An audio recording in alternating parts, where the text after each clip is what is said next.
건축가 산티아고 칼라트라바의 사주를 보겠습니다. 칼라트라바는 기사일주를 중심으로 합니다.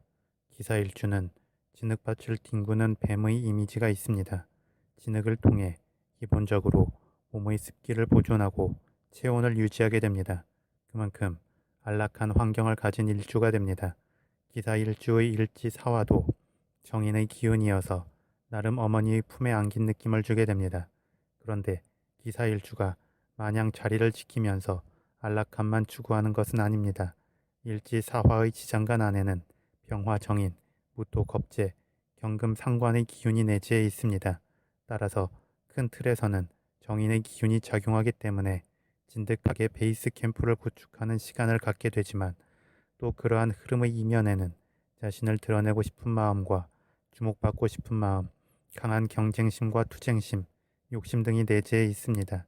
그래서 나름의 어떤 준비 단계가 끝나면 열심히 자신을 드러내고 싶은 방향을 향해 움직이게 됩니다. 더불어 기사일주는 화기운을 인성으로 갖는 만큼 속에서 욱하고 솟아오르는 화가 있지만, 일간의 기토가 습기를 머금은 흙이기 때문에 그 화를 잘 흡수하고 조절하게 됩니다.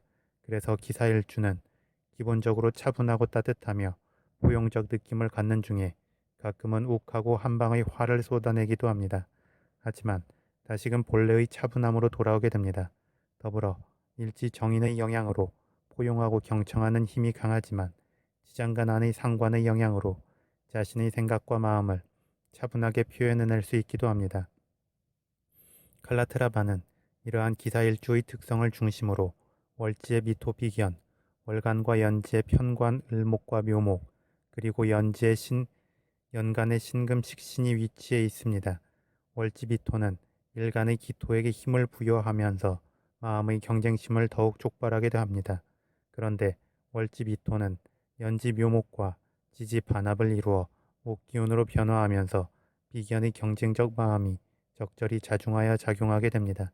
그래서 갈라트라바는 전체적으로 관성과 인성이 주도적으로 작용하는 중에 연간 신금식신으로 조금씩 기운이 빠져나가게 됩니다.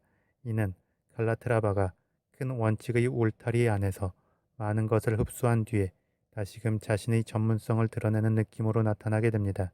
그래서 갈라트라바는 인생의 흐름에서 중간중간 성급함이 앞서서 좀 더 빨리 사회 속으로 자신을 드러내려 할 수도 있었지만, 참고 또 참으면서 자신의 실력을 최대한으로 가다듬게 됩니다. 칼라트라바의 어린 시절은 많은 그림을 그리고 스케치를 하는 것으로 채워졌다고 합니다.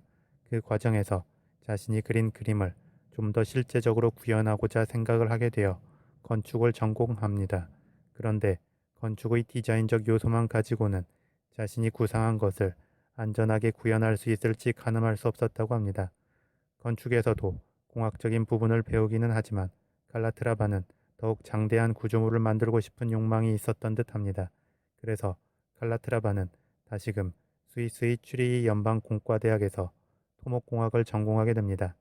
이렇게 칼라트라바는 스케치 능력, 현실적 디자인 감각, 그리고 구조물에 대한 공학적이고 산술적인 이해의 능력을 확보하게 됩니다.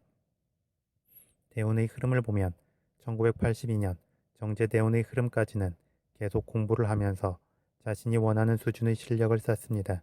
그리고 1983년 독일 에렌슈팅의 물류창고를 시작으로 사회생활을 시작하게 되는데, 이 무렵은 겁제대운의 시작이었습니다. 더불어 1991년 바르셀로나 방송타워, 1992년 토론토 브룩필드 플레이스 등을 통해 건축가로서의 입지를 다지게 됩니다. 이 시기는 식신대운의 시기였습니다. 식신대운의 시기에 자신의 재능에서 입지를 다지고 진정한 전문가로서 인정을 받게 된 것은 아무래도 고립감이 있던 연간 신금 식신의 기운이 비로소 활성화되기 시작했기 때문으로 보입니다. 그리고 2001년 미러키 미술관을 설계하고 시공하면서 비로소 세계적 건축가의 반열에 오르게 됩니다. 이 시기는 상관 경금의 대운 흐름이었고, 상관 경금은 칼라트라바의 일주인 기사일주의 사화지장간 안에 내재한 기운이 됩니다.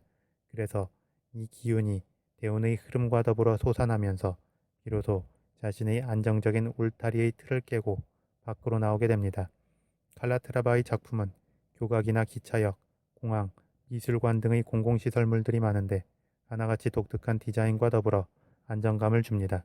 또한 예술가이자 공학자답게 칼라트라바는 고정된 건축물이나 구조물이 아닌 역동적으로 움직이고 변화하는 건축물이나 구조물들을 많이 만들었습니다. 그리고 그것을 가능하게 한 것은 아무래도 긴 시간 동안 자신의 예술성과 기술성을 갈고 닦았기 때문일 것입니다. 이처럼 칼라트라바는 기사일주의 진중함과 창의적 아이디어, 그리고 강한 표현 능력과 더불어 나름의 안정을 추구하는 원칙적 틀이 더하여지면서 자신만의 작품 세계를 구축해 나가고 있습니다. 칼라트라바는 하나의 건축물이나 구조물을 디자인하기 위해 수백 장의 스케치를 하는 것으로도 유명한데, 그것을 보면 그의 자기 단련은 배움의 길에 있었을 때나 사회생활을 할 때나 일관적이었던 것 같습니다. 이제 나이가 많이 먹기는 했지만 그가 남긴 건축의 이정표는 후세에 좋은 귀감이 될 것입니다.